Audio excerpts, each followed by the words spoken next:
Today's episode of Plan A, Anatomy of Purpose, we're speaking to Kevin Bennett, author of Who Helps the Helpline When the Helpline Needs Help. We all understand this as those who are the moral back of our families, businesses and communities. When we're in a spot, who helps us? Who helps us overcome when we're stuck?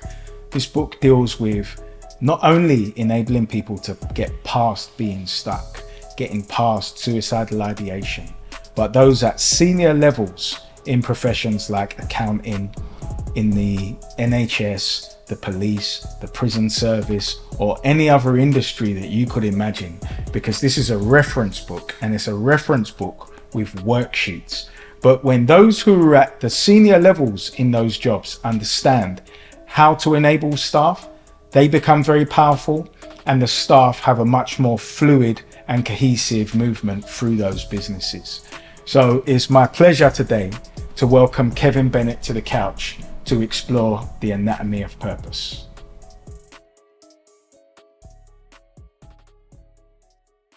And we're welcoming Kevin Bennett to the couch. Plan A, Anatomy of Purpose. Thank you for having me, man. Thank you. Brilliant. There's no better guest that I wanted to have on, to be honest. Thank you. And as I say to people, in the real world, you actually are the avatar for the Sigma that I talk about, who lives outside of the hierarchy of the system, but understands perfectly well how to navigate the system with all of the tutelage that you've taken from the various people around the world.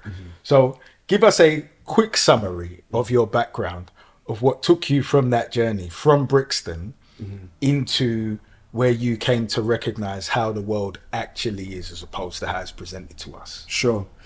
For me, coming from Brixton, so 90s, that was my era in Brixton. And I had a very good family network, and a network of people come from Stockport Park Estate. But I always knew, being in Brixton, obviously there was a lot going on back then. It wasn't the gentrification of Brixton today. It was the hardcore Brixton coming off the riots. And yes, it was. All what was happening with Cherry Rolls. From, so there was a lot going on. And the energy built up to it turned into a lot of wars, multiple wars. And I was a part of the casualty of those wars. I got stabbed on 4 different occasions. My brother got shot and killed. And many people around me either died, ended up in prison, or, they ended up in a dark place. And I think I was blessed. I know I was blessed. From the age of about 7, I recognized I was taught how to play chess very, very well. But I was always taught to play chess from the perspective of when you're looking at countries and people. So after learning how to play chess at a very decent level, I went on to be taught how to study and learn and understand the G7 and the G8, 8 most powerful countries. And one of the main things that I was focused on when I was learning that in the early years was what country needs what. And how does that other country negotiate with them to get what they want? How does countries work together regardless of their indifferences? And so I started to learn very quickly, going on 10, 11, 12, don't take things personal, don't get emotional. Because if countries, it could be Margaret Thatcher at the time is having a conflict with, I don't know, it could be in Mugabe. But they may need to do business. Diplomacy is still required. And so it was that headspace. And from an early age, I had 25 mentors globally. That wasn't because of me. That was inputted by my brother, my older brother. And I had spiritual mentors, business mentors in the world of mind and emotions, mentors when it came to fitness and nutrition and all these different types of mentors. And so they gave me a world view. So even though we were in Stockport Park Estate, we was in the fortress of Stockport Park Estate, and anyone that lives in an estate would know that there's a type of energy that surrounds you, because you live above, you live under, and you live beside trauma. And you're surrounded by it. You're surrounded by it. And the only way you can get out is in your mind. Absolutely. Because you don't have the house in the country to go on the weekends. Do you understand what I'm saying? So the only way to deal with it is to emotionally and psychologically and spiritually remove yourself, even though your body is within that realm. In the world, but not of the world. Exactly. Yeah. And so as time went on, you know, a lot was going on. My brother got shot and killed. I had a son that died. You know, my father had prostate cancer at one point, and it was just so much going on. And the only way I could survive it is to utilize my early years of education. And when I say education, it was education from my mentors. So early influence was a massive impact. It's always a massive impact. Even when you look at, you know, going through the years and you start to look at, in my case, studying and understanding trauma. For most people, the worst time to have trauma seep into your life is between the ages of 0 to 6, 7 years old. Yeah. That's when they call it developmental trauma. Yeah. And developmental trauma is so dangerous, and the reason why it's dangerous is because your brain is still trying to form when the trauma seeped in. So it's almost like brain damage. Literally. Yeah. Yeah. And so if your brain's trying to form, but there's an energy that seeps in, there's an entity that seeps in that causes irreparable pain and damage, you spend a lifetime trying to fix it. Because it's part of your operating system. Exactly. And so I started to notice more that I started to learn and understand about this thing called depression is real. Absolutely. You know, but we didn't title it in that way growing up. It's just that Never. It's just a feeling. Because we didn't articulate anything. Exactly. We sometimes we know something's not right, but we can't put it in that category box, because that's what the human brain needs to do. We need to put things in boxes. To create photographs of it. Because when we create a photograph, we can deal with it. Exactly. Yeah. And well, if you think about it, especially the subconscious mind works in pictures. Absolutely. And so in order for the picture to make sense, we have to put it in a box. In a category. Yeah. Right. And so I couldn't articulate the name of it, but I knew that there's something that was fundamentally wrong. Yeah. And so as time went on and I started to learn about it, I started to recognize this is what's wrong with the people I was growing up with. Yeah. You know, I didn't know that some of my friends were abused emotionally, sexually, in some cases, physically. Yeah. You know, and that's when I really started my quest on how do I help build and empower people who are not in a position to help build and empower themselves. Absolutely. It's really watching some of the people I grew up with suffering in irreparable pain. Because you're still young enough to want the best for the people that you grew up with in your environment. We choose our friends based on locality. Exactly. But when your spirit is clean, you want the best for all of them. Exactly. Whether or not you can help them. Whether or not. But I must say, at that same time, there's a war going on. And so you defend yourself in that war. You fight in that war. But it doesn't mean that you're of that war. You're just in survival mode. Yeah. You know, and it's only when you get out of survival mode and you look back, you say, I get it. But what it is, you get why you was in that war, but you get it why that war started. And it's because of generational trauma. It's because a lot of people that you're living beside were suffering from a type of pain that they couldn't express emotionally, so they expressed it physically. But do you know why your perspective is so important?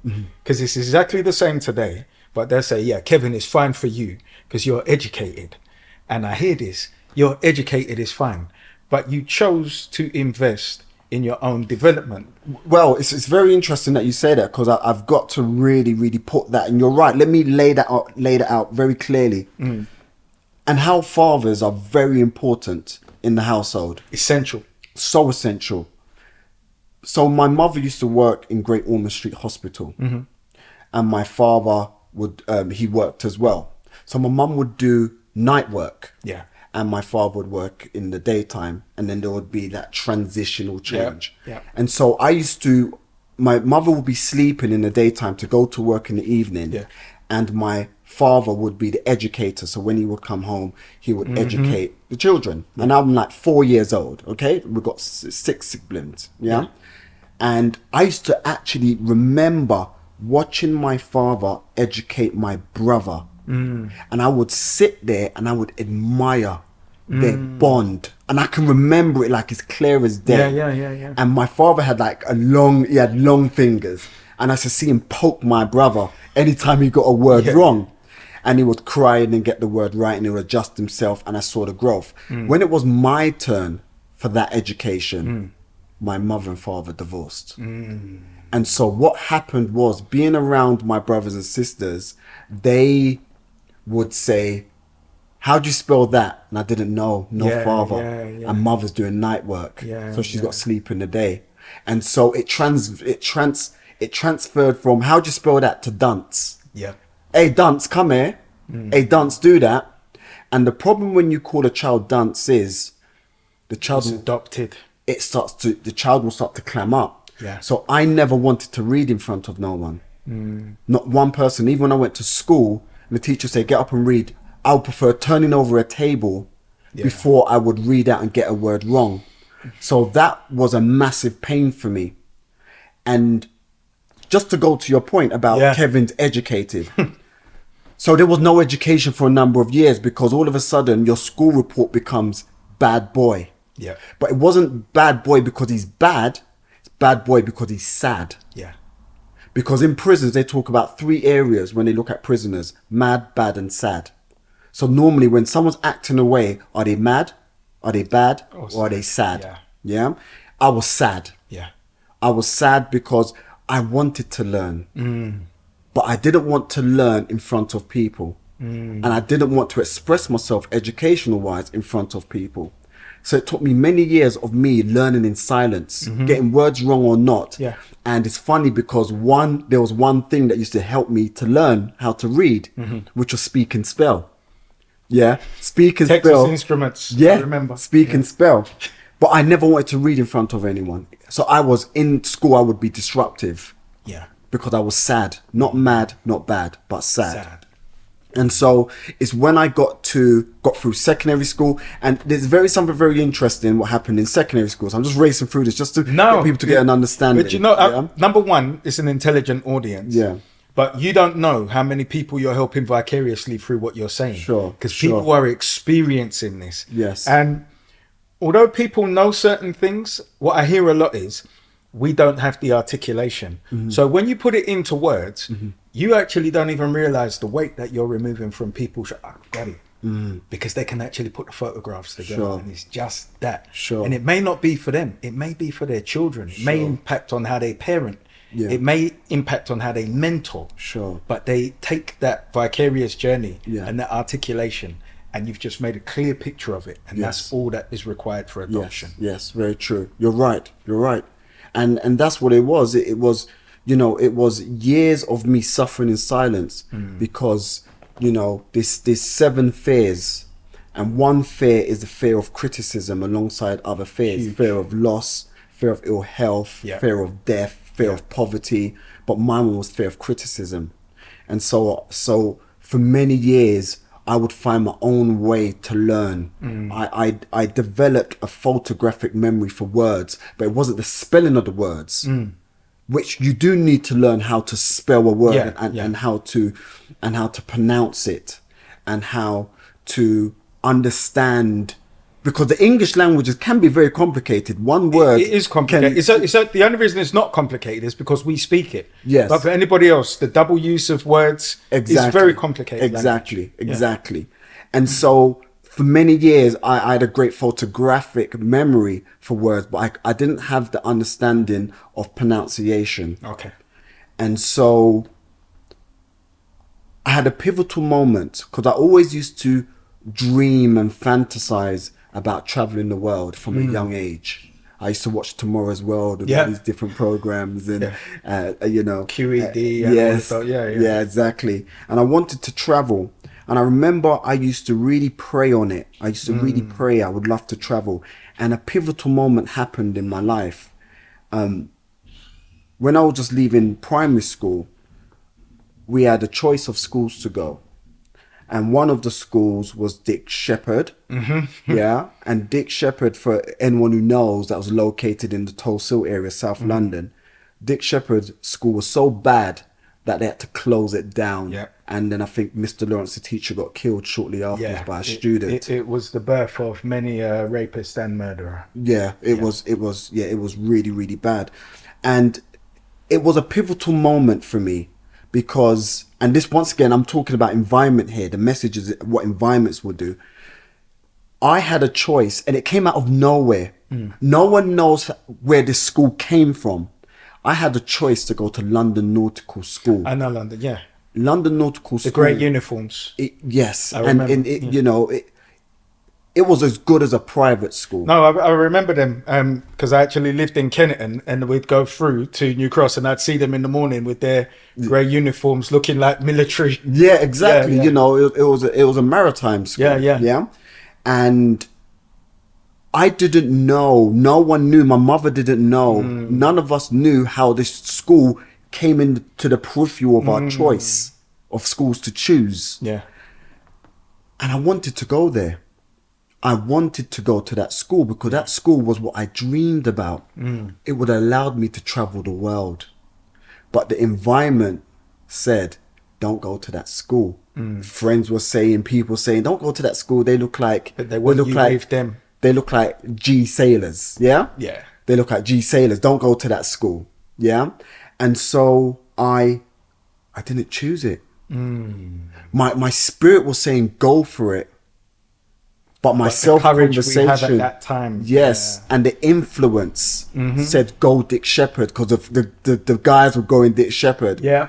And that was a pivotal moment. Yeah. And so someone may say in that moment, your mother should have taken the reins. But here's the thing, my mother, fresh from Jamaica in that sense, all she knows, for people whose parents come from Jamaica or Africa, they would know that their educational system was about discipline first and foremost. So go to school and learn.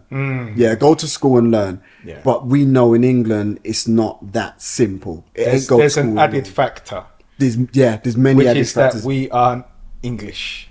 We're English, but also... That we're not English. Yes. But what I'm saying is, it's a thing where when you go to schools in England, they don't have the same cultural structure as we know.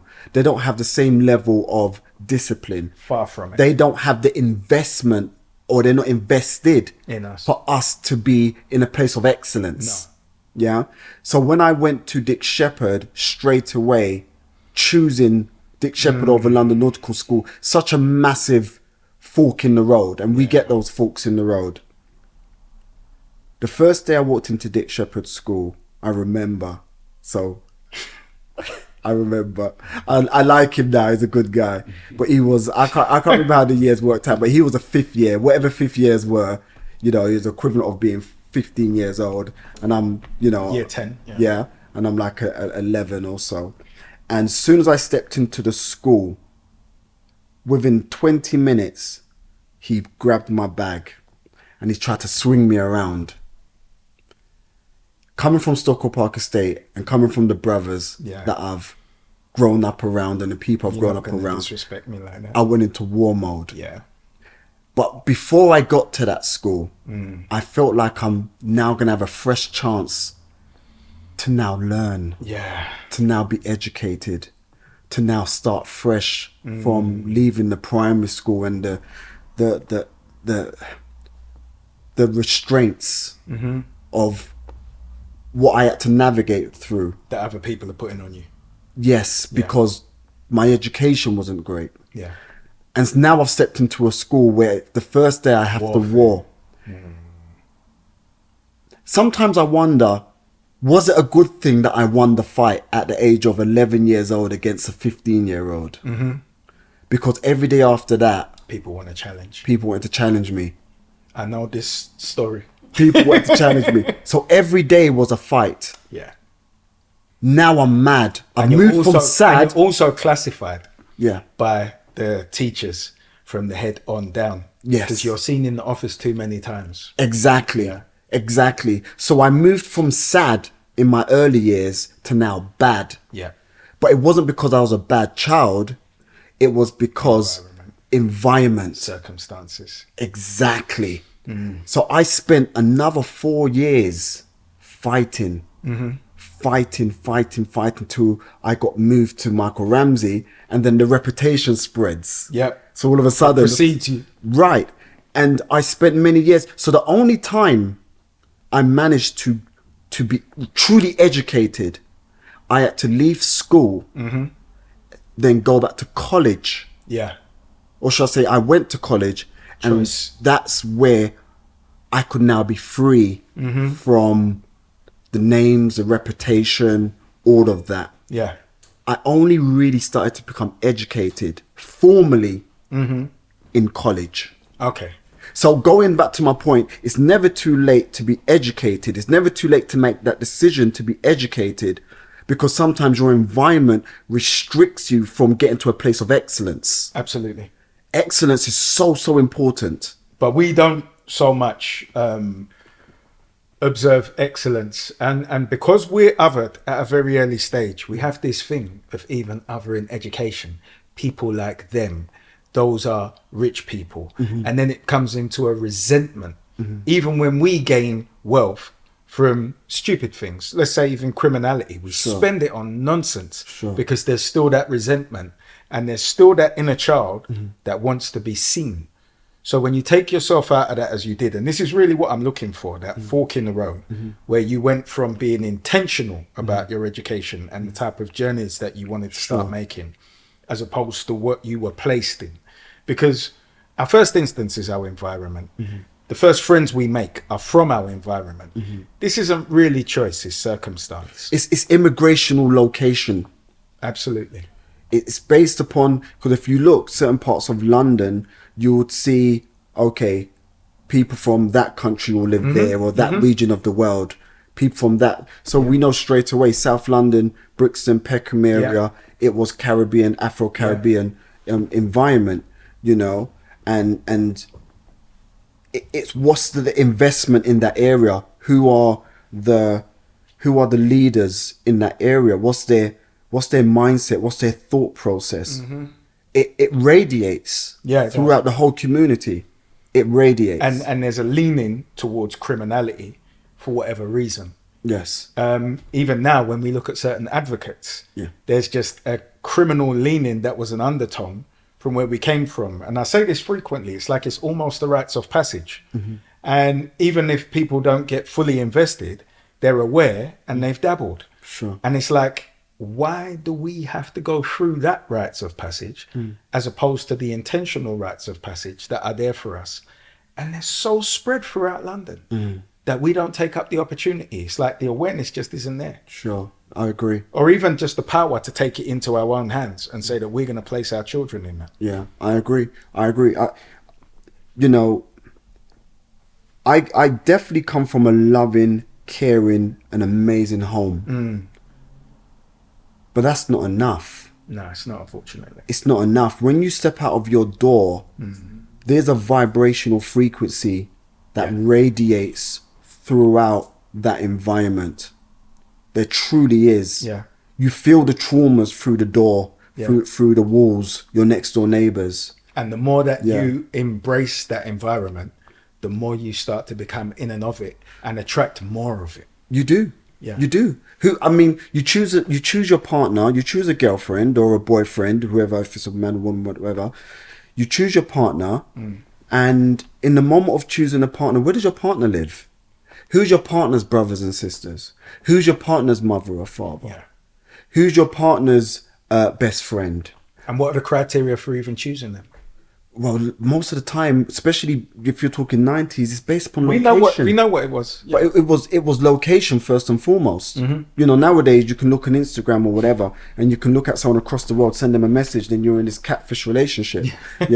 But you know, especially back in when we're talking 90s going back, it was down to your immediate environment. Yeah. Everyone knew who that pretty girl was. Everyone knew because she was the only girl in the area that everyone, wanted to be with. Yeah, wanted to be with, kind of thing. And so the criteria was pretty much, as we know, there wasn't really much of a high quality control for the criteria. It wasn't. That was what I was alluding to. Yes, it wasn't, what is the frequency of a family? No. What's their core values? What's their moral compass? How educated are they? No. What's their prospects? No. Yeah, it was none of that. She was pretty. She was pretty. That's all we needed to know. Yeah. She was pretty. Obviously, maybe we would add one or two extras, but it was pretty much that, give or take. Yeah. And, and that's why I had two children. I had a child when I was 14 years old, and that child died. Yeah. And I had another child when I was 15 years old, and, he's still here today. Mm-hmm. And I had to take on, he was living with me for quite a long period of time. Yeah. We were young. What do you know when you're that young? Yeah. Kids, still kids. Kids are having kids, children are having children. And you really don't know what you're doing until you reflect. You really don't know, because everyday survival. Absolutely. Everyday survival. Your relationships is built upon survival. Your friendship with people is built upon survival. Yeah, which is why they can become so precarious. Exactly. And this is why friends are cancelling each other right now. Exactly. It's down to location. Mm-hmm. And so when I was blessed to have mentors in different parts of the world, thank God at the same time my brother started to introduce me to powerful people globally. Then I had the opportunity to travel to places like China, to travel to different parts of the Caribbean, not just Jamaica in my case, to travel throughout Europe, to travel to places like Monte Carlo. When I started to open up my peripheral, and I started to meet different types of people, and my view changed from local view to world view. But let's go back a little bit. Speak on how your brother impacted your thinking, because I know he was a huge part of your life. Sure. So my brother was a ferocious reader. I mean, he had me reading, to my best of my ability, Rich Dad, Poor Dad from when it first came out. Yeah. Think and Grow Rich from I was like 10 years old. The Art of War, Sun Tzu. There's so many books that I was reading. And remember what I said to you earlier, even though my reading wasn't great, I managed to read them. Yeah. I managed to. It allowed me not just to be educated, but it allowed me to escape my environment. So I used to fantasize as I read the books. I used to go into a place and I used to immerse myself into that place when I was reading. And it got to the point that I remember I used to be in school and I would fantasize about my moments of being in the journey of Rich Dad, Poor Dad, being in the journey of all these different books that I would read. And he was absolutely consistent about excellence. His world was about excellence. He was a ferocious reader, and he was no joke as well. He was no pushover. He had a massive team around him. I have heard. Yeah, he had a massive team around him. I tend not to talk about him. Yeah, he had a massive team around him, and he had a worldview like no other. Even up until this current day, he got shot and killed when he was 33, and I was about 20, 21 at the time. Age as well. Very powerful. Yes. And when I look at what he achieved up until the age of 33 when he passed, I still haven't achieved it in my life yet. He was meeting politicians. And highly intentional. Yes. Yeah.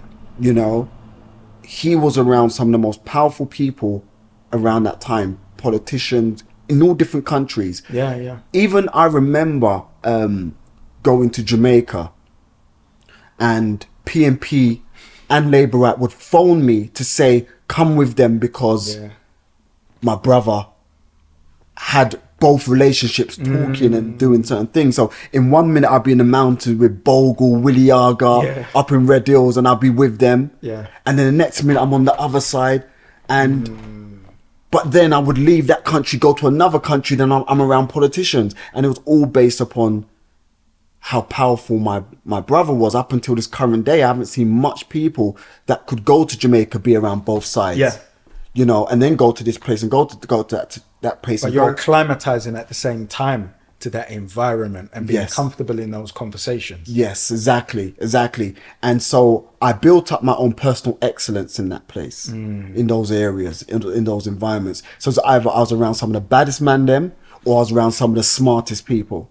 And so There's not so much of a difference psychologically, because Sure. you know that to be a bad man and last, Yeah. you have to be cerebral. yes, And a lot of the guys who are more scared do the impersonation because they don't want to stand out, very true. but they're not intelligent. Very true. And this is why when they go to war, they get cancelled. Yeah, very true. But the guys who last are highly intelligent. Yeah. And they have something else that I want to touch on with you as well. Sure. They're also, usually in my limited experience, very spiritual as well, which isn't articulated.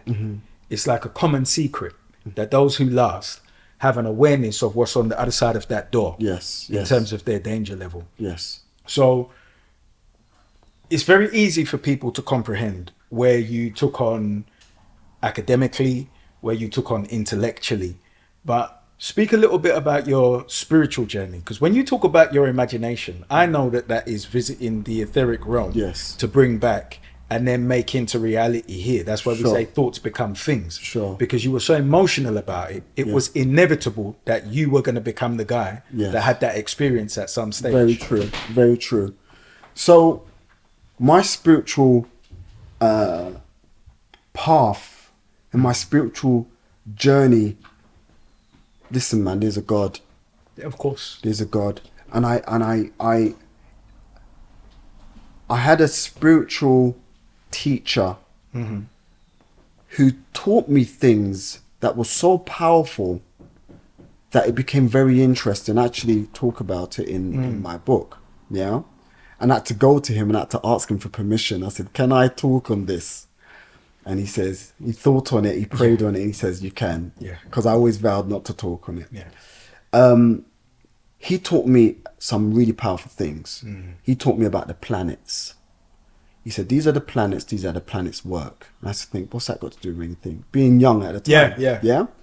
And then I know this journey. yeah. And then he taught me about angels. He taught me about the archangels. And he talked about how angels rotate the different days of the week and different hours within the days. And then he started to teach me about the spiritual strength of colors and how to use colors. And then he said, See, we say psychologically, but it is spiritual. It's a spiritual and they thing. are the same science Yeah. described in different ways. Exactly. And then he started to teach me, man, it was like, he would say, okay, now I'm going to show you some things and I want you to really understand how powerful this is. And so he started to teach me how all of these entities come together, all of these spiritual things come together. So he would say to me, for example, okay, Wednesday is Mercury, and this angel rotates around Mercury. Yeah. And this particular day of the week as well.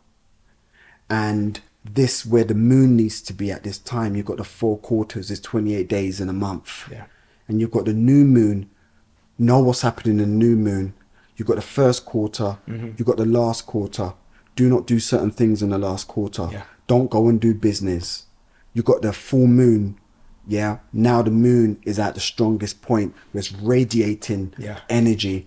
Don't do certain things at that time. Make sure you plan within the first 7 days of the new moon and then move on to the next 7 days of the first quarter. Put your business together at that time. Do your meetings. Around the last quarter on the full moon, drop back. Things are going to happen. Yeah. Then he used to show me Let it articles. matriculate. Yes. He used to show me articles where the intake of hospitals and police would report that around the full moon times, crime would go up. The surge, crime would go up. People would be admitted into hospital. A lot of things happen. So he would say, these are the times that you don't do certain things. Yeah. And so I used to learn how to navigate. I then knew, coming from Brixton, Stoke Park Estate, I say to the guys, don't do nothing today. Because I was so in tuned. Yeah. And they're like, no. I'm saying, don't do nothing today. And they will go out and do something. Don't hear feel. Yeah. Whoever died. Whoever got arrested. That's what's happened. And I always, to the point where people's like, are you a Fed? How is it that you managed to escape everything? I would say, because what happens when you stay in tune long enough and it becomes you after get in a while. flow. Yeah. Yeah. When you're in, as you said, that flow, you can sit there and you can say, today the estate's going to get raided. And people be like, yeah. And be like, guys, I see you tomorrow. And the estate will get raided and they will say, what the hell? And that's what it was for me. And that's where all the rumors will come up on your name as well. Exactly. Because people aren't interested in the science. So then we go from when the insights finish, then the insults start. Exactly. And it becomes that pasa. Exactly. Yeah. Because what happens is you start to move in a vibrational frequency, a proton state. You start to move away from an electron state into a proton state. You move away from a negative frequency where the rest are vibrating. Yeah. And because you have this awareness, you're now reconnected with who you originally were before you were body. You go back to spirit again. This is the key. Remembering, you see, when we talk about education, we don't actually touch on what it actually is.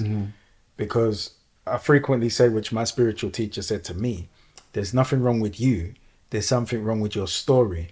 And although we call it teaching, I'm just reminding you of who you are. And when you're getting back to source, because we talk about the one consciousness, if this bottle is the body and this is the consciousness, everything that is in there is going to join the ocean. All liquid will join the ocean. This is the point. And then we just remove that cap, which is the veil. But first you have to be aware of the veil to remove the veil. Let me tell you why you are so right. And I agree with you 100%. I'm going to tell you the reason why.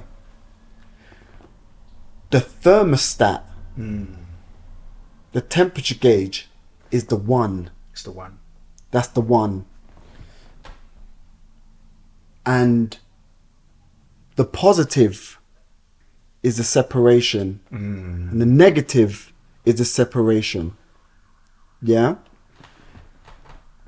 We always have to start with the one first before Source. The separation has to happen. The source, exactly.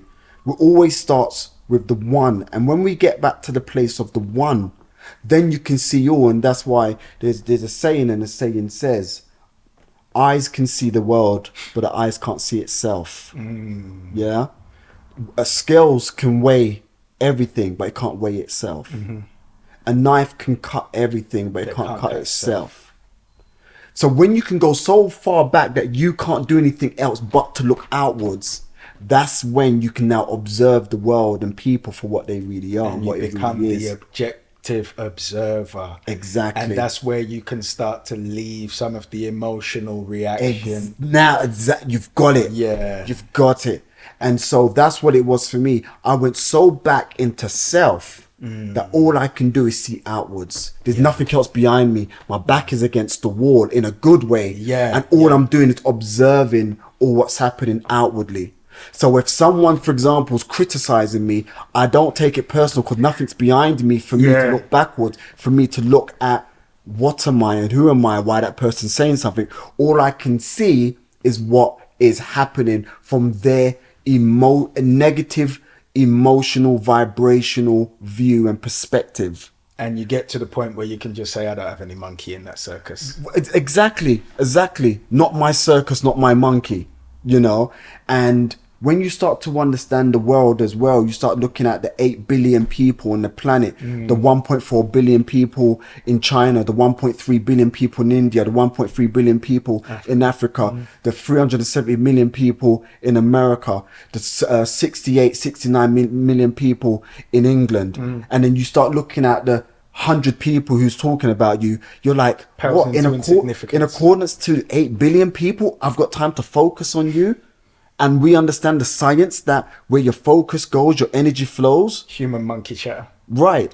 And so what happens is, and this is why it's important for children and for us as a people to go into the world and have a world view, because you stop looking at the trivial, the minor things that would normally make you feel down, make you feel inadequate, it make you feel angry, make you feel like you're not worthy. You stop looking at those things because the world is beautiful, and no one cares on the other side of the world what this person said about you on this side of the world. No one cares. All they want to know is, are you a person of servitude and goodness? That's all they care about. And that is when the universe responds with reciprocity. And that's brought us back to the place of the one, where I want to introduce your book. Now, I wanted to talk with you for a while. Sure. Because a lot of people that have held this book, and for superficial reasons of taking selfies and the rest, actually underestimate exactly what this volume is. So when I talk about it, for me, this is a reference book. I remember when I used to go into libraries, we learned the Dewey system, and then we learned what reference books were. Now, you can't check out reference books because they're too important. The information that's in there, if it gets lost, and we have to replace that. But one is the expense, but it's more about the information that will get lost. So when you talk about this journey of overcoming trauma, overcoming an area, becoming global, dealing with grief that we haven't even touched on, the amount of losses that you've experienced in your life. We spoke very briefly on your brother, and even in terms of you almost losing your life. Yeah, being stabbed on 4 different occasions and died on the operating table twice. And come to this point of writing a reference book, going across industries to deal with the stress that they will actually have to manage that contributes to suicide.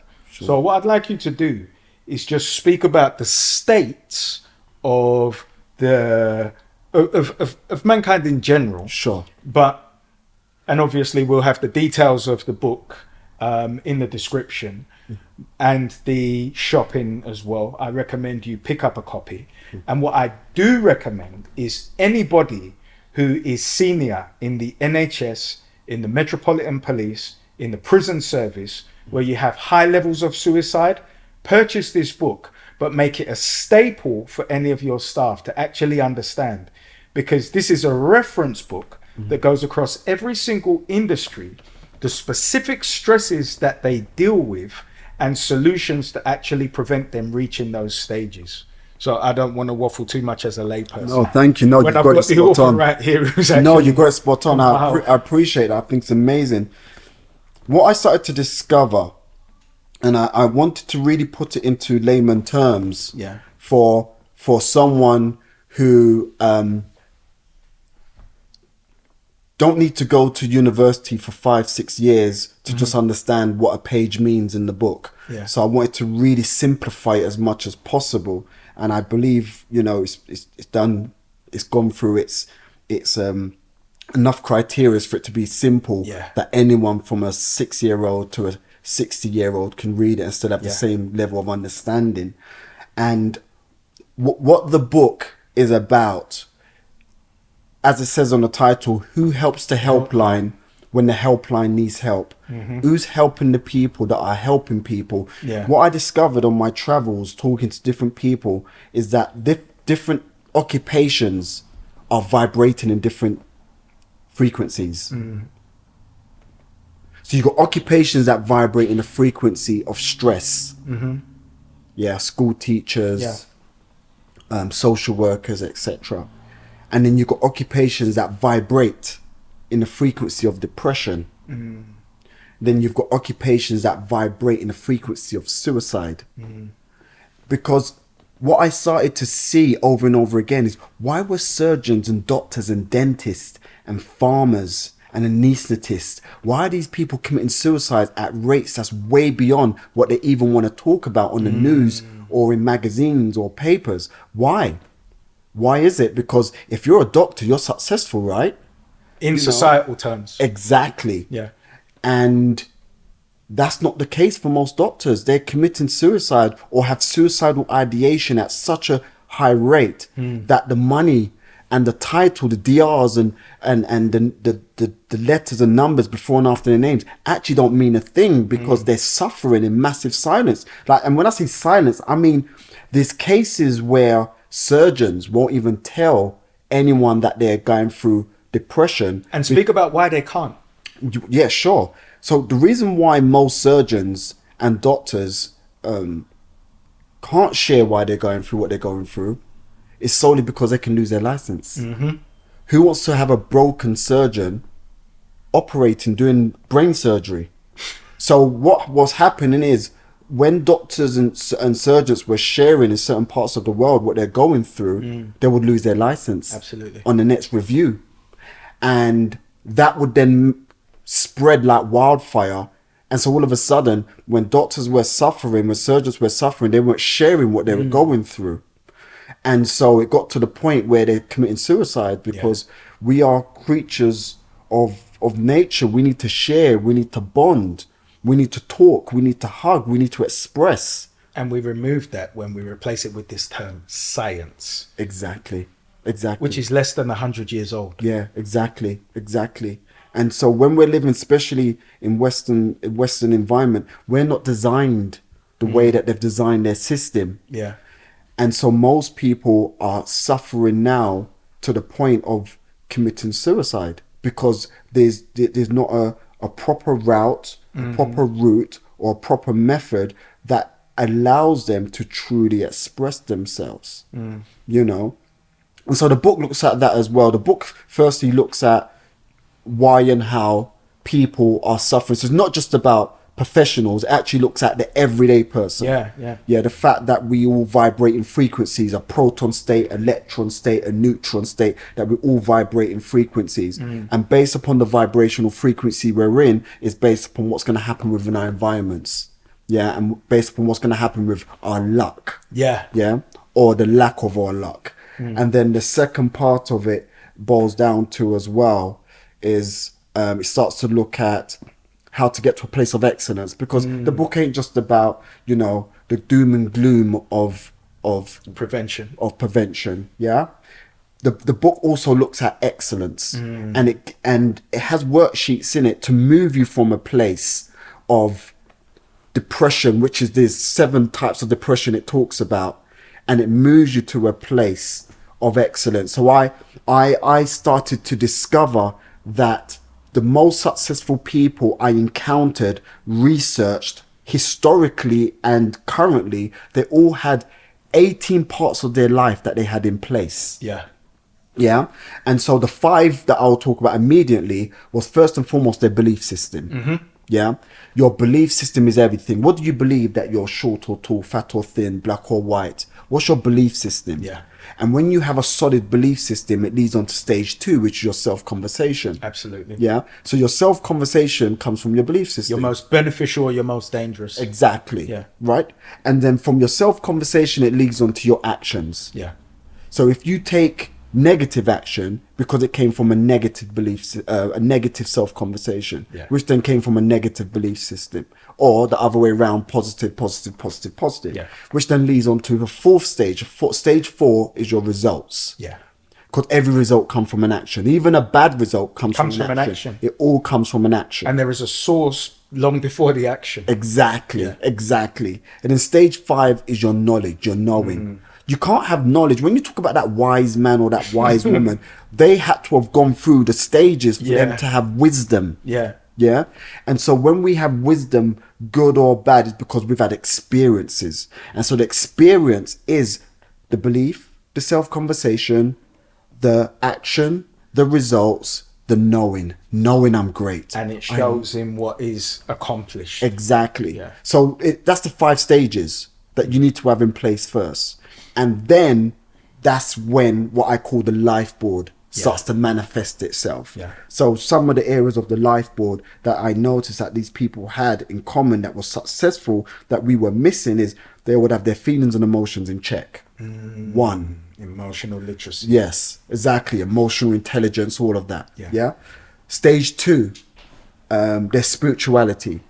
They were spiritually in tuned. Don't think that these people are not in tune. They are spiritually Whether they on point. articulate it or not. Exactly. They're on point. If they're keeping their secret societies or not, they're on point with it. Yeah. Stage 3 is their health. Their health is always on point. Yeah. You know, they make sure they're always training. They always make sure that they're jogging. They always make sure they're on. You'll see it with prime ministers and presidents. You'll see Boris Johnson jogging. Yeah. In these funny shorts. Don't look at the shorts. Look at what they're doing. Absolutely. Yeah. You would see Obama jogging. You'll see the George Bushes and all of them. They were always training and jogging and moving. Yeah. Another area is self-development. Sorry, just to go back a little bit. Yes. Because I remember you saying something very important at a lecture about motion actually enabling you to circumvent depression. Yes, yes. And you gave the example of the trampoline. So whilst Yes. we're talking about jogging, just to keep it in the realm, but Sure. just as succinctly as you Sure. like. So there's no magic pill for depression. There's no magic pill.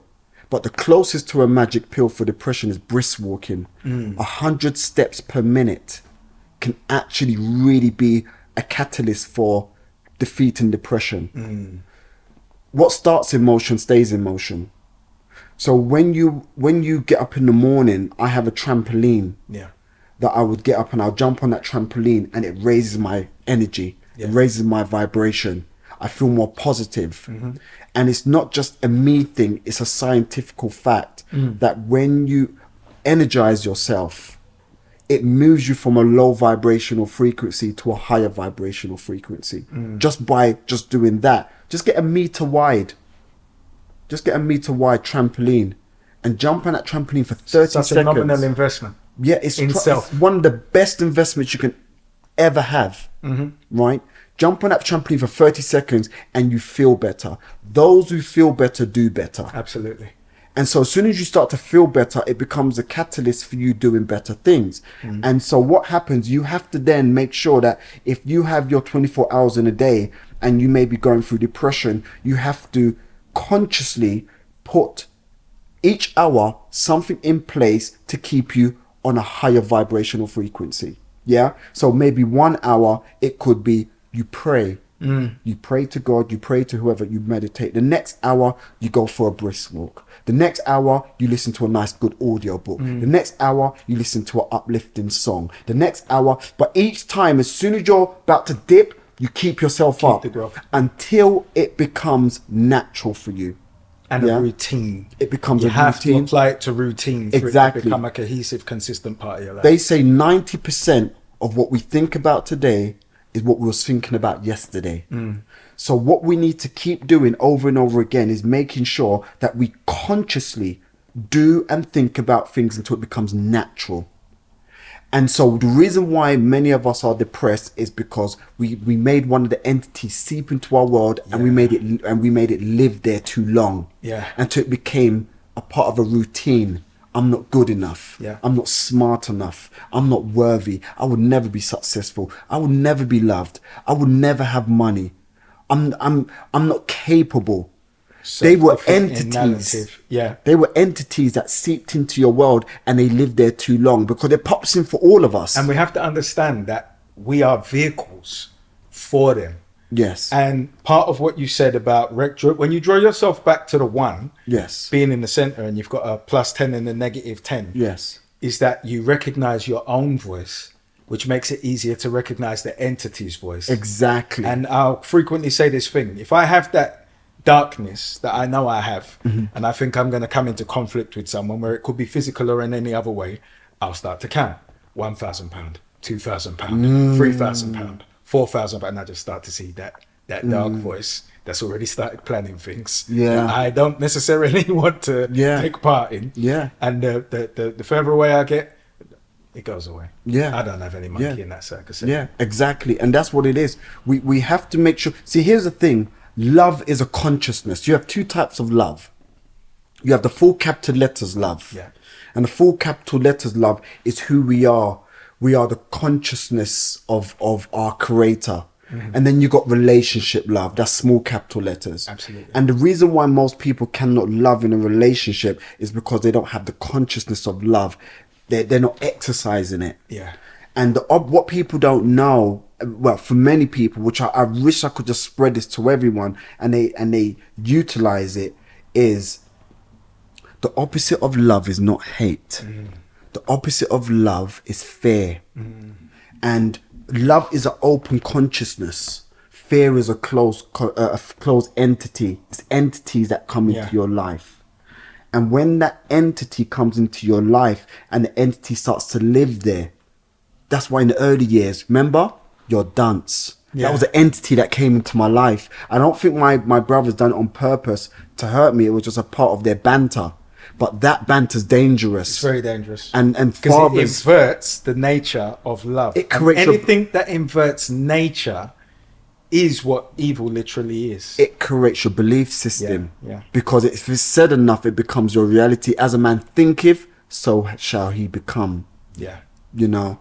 And so that's what's important. We need to make sure that we remove the entities by being in the consciousness of love. Yeah. Which then we can then love relationship wise, love our friends truly, love our environment truly. You cannot love people until you're in a consciousness of love. Absolutely. And we have to fight fear with love.